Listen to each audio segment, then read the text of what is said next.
और वो हो रहा है इस देश में जो इससे पहले संभव नहीं था। मोदी के खिलाफ, मोदी सरकार के खिलाफ सबसे बड़ा आंदोलन शुरू हो चुका है। आपको भरोसा नहीं होगा, इस बार बीएसपी सुप्रीमो मायावती, लालू यादव, अखिलेश यादव, तेजस्वी यादव और युवा नेता चंद्रशेखर सब ने हुंकार भर दिया है और इस बार बीजेपी को महंगा पड़ने जा रहा है। और सुप्रीम कोर्ट ने जो एससी एसटी को बांटने की कोशिश की थी, लगता है वो भी बेकार हो जाएगा। सोचिए, लगभग 50 से ज्यादा डायरेक्टर, डिप्टी डायरेक्टर और सेक्रेटरी लेवल के पदों की भर्ती होनी है और उसके लिए कोई एग्जाम नहीं है, कोई रिजर्वेशन नहीं है। एक इंटरव्यू दीजिए और आपको हो जाएगा। राहुल गांधी ने बड़ी मारक बात कही है। राहुल गांधी ने कहा है कि जिस तरह से अभी हाल ही में सेबी का एक डायरेक्टर बना दी गई थी, याद है, पुरी साहब, जिनका खुद का पैसा अडानी की कंपनी में लगा था, इसका मतलब है कि इस देश को लूटा जा रहा है। अभी आपने देखा यूपीएससी का एक चेयरमैन जो भाग गया झोला उठा के, किस तरह से आईएएस के एग्जाम में चोरी हो रही है। तो सोचिए आप, इस देश में एक चपरासी भी आपको बनना है तो एग्जाम देना पड़ेगा, इंटरव्यू देना पड़ेगा, मेडिकल टेस्ट देना पड़ेगा। लेकिन आपको इस देश में डायरेक्टर बनना है, डिप्टी डायरेक्टर बनना है और सेक्रेटरी बनना है तो आपको कोई एग्जाम नहीं देना है, कोई रिजर्वेशन नहीं है। साफ साफ कहा है राहुल गांधी ने कि ये लेटरल एंट्री नहीं है। उन्होंने खुल के नहीं कहा है कि ये संघियों की एंट्री है, आरएसएस वालों की एंट्री है, जबकि राहुल गांधी झूठ बोल रहे हैं, ये सवर्णों की एंट्री है। और मैं एक और बात बता दूं, ये भी फैक्ट है कि ये सारा किया धरा पाप कांग्रेस के जमाने का है, जिसको नरेंद्र मोदी की सरकार आगे बढ़ा रही है। और नरेंद्र मोदी की सरकार को अब कीमत चुकानी पड़ेगी, क्योंकि देश जागरूक हो गया है और अब सबके हाथ में मोबाइल है और सोशल मीडिया है। कोई भी बात अब छुपने वाली नहीं है और आईएएस के सीटों की चोरी इनको महंगी पड़ेगी। और मैं गुजारिश कर रहा हूं, जो लोग एससी एसटी में वर्गीकरण के पक्ष में थे, उनसे डिमांड कर रहा हूं कि आप लोग कहिए नरेंद्र मोदी सरकार को, सरकार हरियाणा में वाल्मीकि समाज से वोट मांग रही है। इन सभी सीटों पर जो 60 सीटें हैं डिप्टी डायरेक्टर, डायरेक्टर और सेक्रेटरी की, जो लाख, सोचिए, मैं आपको एक छोटा एग्जांपल दे रहा हूं। 69,000 सीट का जो यूपी में घोटाला हुआ, जिसको अब जाकर इलाहाबाद हाईकोर्ट ने बैन किया है, कहा कि दोबारा से करवाइए, मेरिट लिस्ट बनाइए। एक आईएएस ने ये सारा खेल कर दिया, एक आईएएस ने। यहां तो 60-55, पहले भी 31 भर्ती हो चुके हैं, अब 50-55 फिर से भर्ती हो रहे हैं। एक आईएएस, और आगे बताऊंगा, सिर्फ 60,000 ही नहीं, वहां लगभग 80-90 हजार सीटों का घोटाला है, जिसमें एससी एसटी के 20,000 सीटों की चोरी हुई है। तो एक सेक्रेटरी क्या कर सकता है, ये आप अंदाजा नहीं लगा सकते। और यहां तो हर मंत्रालय में एक सेक्रेटरी रखा जा रहा है। राहुल गांधी जिसको संघी कह रहे हैं, मैं उनको सवर्ण कह रहा हूं। और ये सब जब रिजर्वेशन लागू है तब ये दुर्दशा है। क्या ये डीवाई चंद्रचूड़ को नहीं दिख रहा है? मैं एक और जानकारी दे दूं, अरविंद कुमार ने ट्वीट किया है, पहले संविधान निर्माताओं ने, सरदार पटेल ने, बाबा साहेब ने, जयपाल मुंडा ने, यहां तक कि राहुल गांधी के परिवार के नेहरू ने, इन सब लोगों ने, डॉक्टर राजेंद्र प्रसाद ने, इन सब लोगों की बैठक थी कॉन्स्टिट्यूएंट असेंबली में और आरक्षण को फंडामेंटल राइट्स माना गया था। लेकिन 2020 में कोलेजियम सिस्टम से बने जजों ने इसको बाहर कर दिया। यह भी बताऊंगा जो और कोई सवर्ण लिबरल पत्रकार नहीं बताएगा। अच्छा बताइए, कोई भी सवर्ण टीवी अखबार तो नहीं बोलेगा, कोई सवर्ण लिबरल पत्रकार ने यह बात बताई क्या, ये खबर चलाई क्या? बाबा साहेब के संविधान एवं आरक्षण की धज्जियां उड़ाते हुए नरेंद्र मोदी और उसके सहयोगी दलों की सलाह से सिविल सेवा कर्मियों की जगह अब संघ लोक सेवा आयोग ने निजी क्षेत्र में संयुक्त सचिव, उप सचिव और निदेशक स्तर पर नियुक्ति के लिए सीधे भर्ती का विज्ञापन निकाला है। इसमें कोई सरकारी कर्मचारी आवेदन नहीं कर सकता। इसमें संविधान प्रदत्त कोई आरक्षण नहीं है। कॉर्पोरेट में काम कर रहे बीजेपी की निजी सेना यानी खाकी पेंट वालों को सीधे भारत सरकार के महत्वपूर्ण मंत्रालयों में उच्च पदों पर बैठाने का यह नागपुरिया मॉडल है। संघी मॉडल के तहत इस नियुक्ति प्रक्रिया में दलितों, पिछड़ों और आदिवासियों के आरक्षण का कोई लाभ नहीं मिलेगा। वंचितों के अधिकार पर एनडीए के लोग डाका डाल रहे हैं। ये लालू यादव ने लिखा है, जो इस देश में मुख्यमंत्री रहे हैं, कैबिनेट मंत्री रहे हैं। मैं फिर कह दूं, जब आप एससी, एसटी, ओबीसी और किसानों की बात करते हैं, आप सिख समाज से हो सकते हैं तो भी ओबीसी, एससी हैं। आप मुसलमान हो सकते हैं तो भी 90% ओबीसी हैं, आप हिंदू हो सकते हैं, SC ST ओबीसी हो सकते हैं। इसलिए ये आपके बच्चों के भविष्य की लड़ाई है, आपके नस्लों की लड़ाई है और इसको बचाइए। और क्या कारनामे करेंगे इसका ज्वलंत उदाहरण से भी है।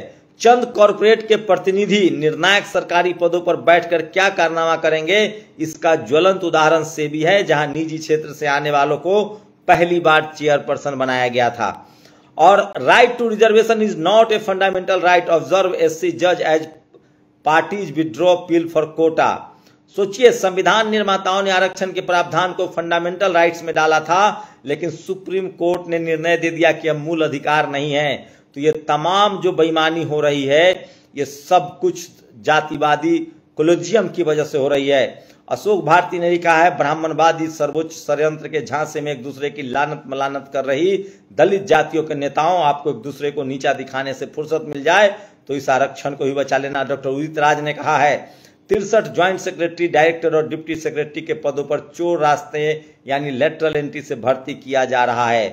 तो सोचिए, सबसे दर्दनाक खबर है, SC के 20% कोटे से वंचित जातियों को नौकरियों में 50% आरक्षण पर कैबिनेट की मुहर है। ये बीजेपी हरियाणा में कर रही है। सवाल है कि वाल्मीकि समाज के लोगों को 60 के 60 IAS बना दो, डायरेक्टर बनाओ, ज्वाइंट सेक्रेटरी बनाओ, ये सब फूट डालो। बिना IAS परीक्षा दिए 31 लोग बने सीनियर अफसर। 27 सितंबर 2000 से 8 अक्टूबर तक साक्षात्कार हुए, पहले भर्ती हो चुकी है।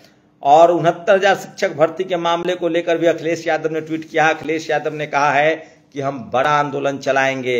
लेटरल एंट्री में आरक्षण लागू न होना ही खतरनाक है। सवाल है कि कैसे लागू कराया जाए। अभी तक सुप्रीम कोर्ट के निर्णय ऐसे हैं कि सरकार और UPSC ऐसे ही नियुक्ति करने के लिए बाध्य है। ऐसे में सबसे जरूरी है लेटरल एंट्री पर मोदी सरकार संसद में कानून बनाए। कानून संसद से बनेगा तो आरक्षण का प्रावधान होगा। सरकार और UPSC संसद के कानून को तब तक मानने के लिए बाध्य होंगे जब तक सुप्रीम कोर्ट का नया जजमेंट नहीं दे दे। तो सबसे बड़ी खबर है, और तमाम मैं कह रहा हूं, मैंने जो थंबनेल दिया है, जो SC ST के पढ़े लिखे लोग हैं जो अपने बच्चों को IAS कलेक्टर बनाना चाहते हैं, आप लिखना पढ़ना शुरू कीजिए। और तमाम SC ST OBC के बच्चे जो UPSC के BPSC की तैयारी कर रहे हैं, आप लिखना पढ़ना शुरू करो, नहीं तो आपको मजदूर बना दिया जाएगा। नीति के लेवल पर कांग्रेस और बीजेपी एक जगह मिल जाती है। इसे लेटरल एंट्री का संक्षिप्त इतिहास समझिए। कांग्रेस नेता वीरप्पा मोइली की अध्यक्षता में गठित दूसरे प्रशासनिक सुधार आयोग ने इसकी सिफारिश किया। चूंकि तब गठबंधन की सरकार थी इसलिए विरोध हुआ। लक्ष्मण यादव ने लिखा है, संविधान खतरे में है। और तो ये सबसे बड़ी खबर है, मंडल आर्मी विरोध कर रही, लेकिन आपको इस पर कोई लिबरल पत्रकार नहीं बोलेगा। तो सबसे ज्यादा जितेंद्र मीना ने लिखा है और सबसे ज्यादा सोशल मीडिया पर यह खबर वायरल है। BSP सुप्रीमो मायावती जी ने कहा है कि हम ये कभी नहीं होने देंगे। तो BSP सुप्रीमो मायावती जी का भी ट्वीट आ गया, अखिलेश यादव का ट्वीट आ गया है, और तमाम बैकवर्ड दलित नेताओं ने साफ साफ कहा है कि ये लेटरल एंट्री के जरिए जो अब बेईमानी चल रही है, इसे हम होने नहीं देंगे। BSP सुप्रीमो मायावती ने इसका विरोध किया है, अखिलेश यादव ने विरोध किया है, चंद्रशेखर आजाद लगातार लड़ रहे हैं। इसका मतलब है कि मिला जुला के सारे बहुजन नेताओं ने इसका विरोध किया है। और अब बड़ा मुश्किल होगा, नरेंद्र मोदी के लिए बड़ी चुनौती होगी और नीतीश कुमार की चुनौती बढ़ेगी। वो इसको कैसे देखते हैं, क्या नीतीश कुमार इससे सहमत हैं, ये सबसे बड़ा सवाल है। मायावती जी का जो ट्वीट है, 8 घंटा पहले उन्होंने ट्वीट कर दिया है, केंद्र में संयुक्त सचिव, निदेशक, उप सचिव के 45 पदों पर सीधे भर्ती का निर्णय सही नहीं है, क्योंकि सीधी भर्ती के माध्यम से नीचे के पदों पर काम कर रहे कर्मचारियों को पदोन्नति के लाभ से वंचित रहना पड़ेगा। इसके साथ ही इन सरकारी नियुक्तियों में SC ST OBC वर्ग लोगों को उनके कोटे के अनुपात में अगर नियुक्ति नहीं दी जाती है तो यह संविधान का सीधा उल्लंघन होगा। और इन उच्च पदों पर सीधी नियुक्तियों को बिना किसी नियम के बनाए हुए भरना यह BJP सरकार की मनमानी होगी। सवाल है कि जो लोग इन तमाम मंत्रालय में नौकरी कर रहे हैं उनकी भी हकमारी होगी। जिनको पदोन्नति मिलनी चाहिए थी उनको भी तो पदोन्नति नहीं मिलेगी। तो BSP सुप्रीमो मायावती जो हैं दूर की कौड़ी फेंकती हैं, लंबा अनुभव है उनका। तो ये सबसे बड़ी खबर है जो मैं आपको बता रहा हूं। अखिलेश यादव ने तो बाकायदा कहा है कि हम इसको लेकर एक आंदोलन हमें चलाना चाहिए। ये बड़ी बात बता रहा हूं जो सोशल मीडिया पर वायरल है। तो तमाम बहुजन समाज के नेता एकजुट हो रहे हैं और ये साफ है कि अब मोदी सरकार की मनमानी नहीं चलेगी और इसकी वजह है सोशल मीडिया। सोशल मीडिया की वजह से तमाम जो बहुजन समाज के नेता है, शोषित वंचित समाज के नेता हैं, अब वो किसी टीवी अखबार के लिए मजबूर नहीं हैं और वो अब अपने संवैधानिक अधिकारों की बात सीधे सीधे कर रहे हैं। तो ये सबसे बड़ी खबर है जो सोशल मीडिया पर वायरल है। चंद्रशेखर आजाद ने जो ट्वीट किया है वो बहुत मारक है। उन्होंने तो साफ साफ कहा है कि इसको लेकर सबसे बड़ा आंदोलन चलाया जाना चाहिए। तो बहुत परम पूज्य डॉक्टर बाबा साहेब भीमराव अंबेडकर जी की प्रतिमा के सामने सिर झुकाकर संविधान को माथे पर लगाने वाले प्रधानमंत्री मोदी और उनकी सरकार उसी संविधान को किस कदर हत्या करने पर तुली है, लेटरल एंट्री इसका नोटिफिकेशन, इसका जीता जागता उदाहरण है। तो लगता है नरेंद्र मोदी की सरकार ने अब फिर से एक नई मुसीबत ले ली है और इस बार मायावती जी हों, चाहे लालू यादव हों, अखिलेश यादव हों, चंद्रशेखर आजाद हों या फिर राहुल गांधी हो, सब एकजुट हो गए हैं और बीजेपी की मुश्किलें बढ़ने वाली है। लेकिन सवाल ये है कि जो लोग SC ST बंटवारे का समर्थन कर रहे थे, सवाल है कि क्या ये व्यवस्था नरेंद्र मोदी की सरकार क्या आपको बनाने जा रही है IAS? वो आपको फूट डालेगी, राज करेगी। जब आप एकजुट हैं तब बैकलॉग है, तब NFS नॉट फाउंड सुटेबल है। जब आप बंट जाएंगे तो ये भी नहीं मिलेगा। ये आपको बांटने की साजिश है, सबसे बड़ी बेईमानी साजिश है और इससे आप बचिए। और दूसरी बड़ी बात, सारे बहुजन नेता एकजुट हो रहे हैं और ये मामला अब तुल पकड़ता जा रहा है और हो सकता है कि आने वाले समय में काश ये तमाम SC ST OBC की लीडरशिप एक साथ होकर चुनाव लड़ती और इस देश के 90% लोगों को उनका संवैधानिक अधिकार मिलता। शुक्रिया। नेशनल दस्तक की आपसे गुजारिश है कि अगर इसको बचाना चाहते हैं तो नेशनल दस्तक को सब्सक्राइब करने के लिए रेड कलर के सब्सक्राइब बटन को दबाएं, फिर बेल आइकन की घंटी दबाएं। नेशनल दस्तक को बचाने के लिए बहुत जरूरी है कि हर खबर को शेयर करें, लाइक करें, कमेंट जरूर करें।